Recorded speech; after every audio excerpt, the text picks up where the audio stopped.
This is another edition in the solutions series, and this time on the justice system. I really should have written down some notes to make this a little more ordered, but there's a lot wrong with the justice system, and like all the rest of these broken systems, I think there are a lot of fixes, a lot of ways to just tweak the system where you can, make it, give it a lot more integrity. And a problem I've run into, just in terms of my experiences with the justice system, is that the judges are all bums. I mean, they're just liars and bums. I mean, they're politicians. They have no integrity, have no respect for their constitution, have no respect for their responsibility, because they're basically made their career as lying lawyers, and lawyers are liars. I haven't met an honest one yet. So right there, the system has a real problem, but that's something that can be fixed by fixing the politics. We get honest politicians, we'll get honest judges. So we have to fix the democracy first, as I've said in other videos. So anyway, that's one part of the system. Another part is juries. People have talked about for years, I've heard it here and there, it doesn't get much press, doesn't get much discussion. The idea of having professional juries, I don't find it offensive at all. I think it makes perfectly good sense to do something to correct this problem where you have to basically put complete idiots on a jury, because anybody who answers a question honestly can't get on the jury. I mean, the OJ case is a perfect example. If you watched the news or gave an honest opinion about what you understood about the case, you couldn't get on that jury. The only way to get on that jury was to be a liar and say, no, I didn't see anything, I don't know anything, I don't even know who OJ is, whatever, I mean, you had to lie to get on that jury.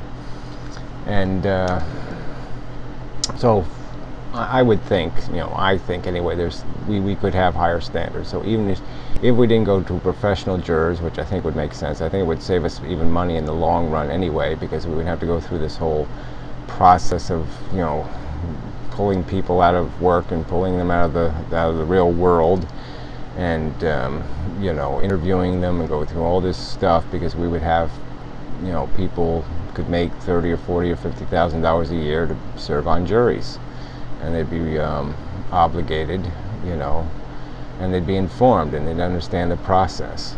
And I think that's, they would understand what DNA was, and they would understand what evidence has credibility and what isn't, because they would have heard an awful lot of testimony. I mean, they would gain a lot of experience, and there's nothing wrong with experience.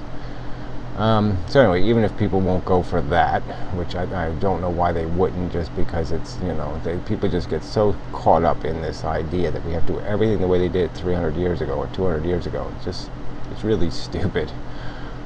We can improve systems, and there's no reason why we shouldn't try to improve this one. So anyway, even if they won't go for that, I would argue that, at least we have to have a minimum on a jury of one honest person.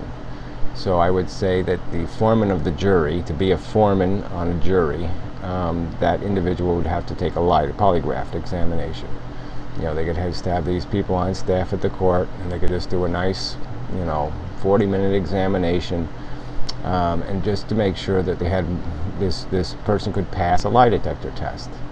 And if they don't, then they just could pick another member of the jury and go through the process until they find somebody who can pass the test. And the test wouldn't be that demanding, just the idea that, yes, you intend to process this jury deliberation in an honest manner, hearing all opinions, and you're going to try to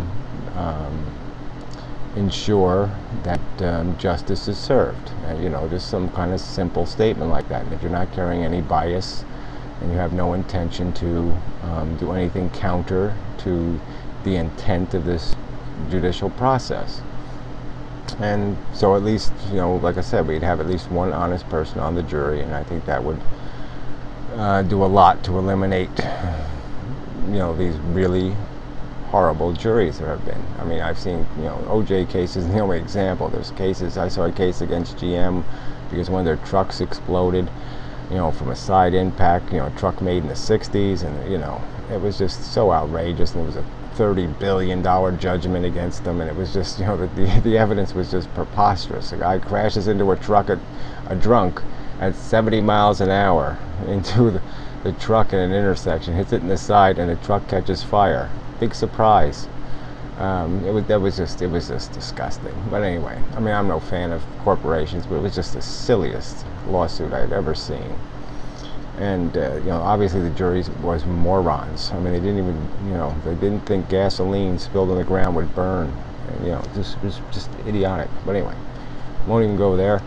I want to get to the real good point here. So anyway, fixing juries would be a good idea. All right, the other problem is the whole double jeopardy thing.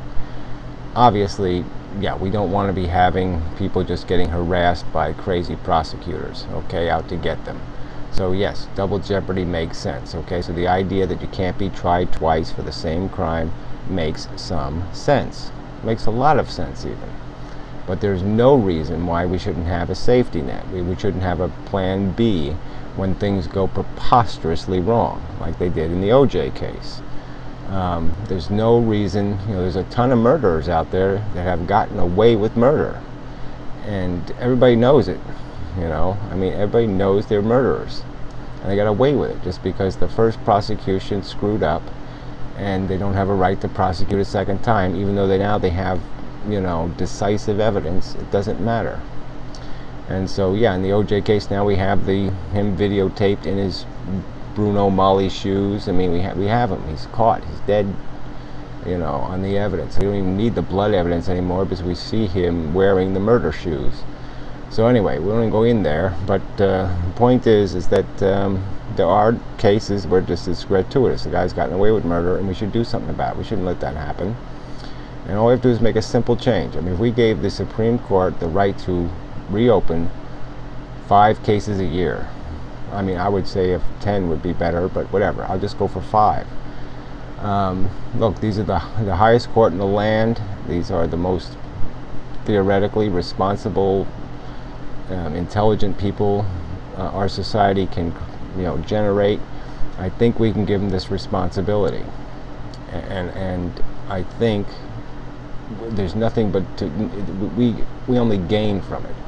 Because these murderers will be scared to death, that they just can't get away with it anymore, because they're always going to be vulnerable to the Supreme Court saying, yes, you can try him again, because the first prosecution was just a disaster, and the prosecutors screwed up, and the N-word came up, or some other bullshit that made a mockery of the trial, and so yes, we can try him again.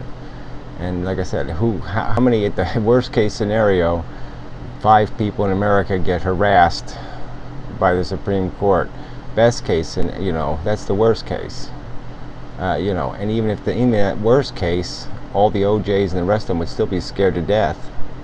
So, even for that benefit. But we all know, look, like I said, the Supreme Court is going to want to do what the public wants, and so they're going to want to sit there and go after these people, that the most egregious cases, and there's really no crime in that.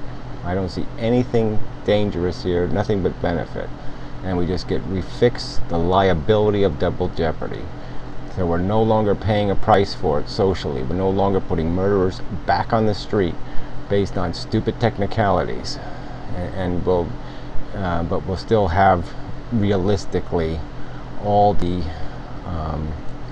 benefits of double jeopardy. Prosecutors are still going to be afraid to make mistakes. They're still going to be serious in their first prosecution because they know the Supreme Court's not going to have an unlimited ability to reopen cases.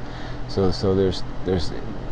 we lose nothing and we gain everything in terms of giving this system more credibility. And so this is a change. It's just, another one of these, look, they all seem so simple to me, and they all seem so obvious. And it's stupid that, that we can't get anything changed, that nobody will allow this system to be fixed, because they all can be fixed. They can be improved, they can be made better, and it just isn't happening, and it's very frustrating.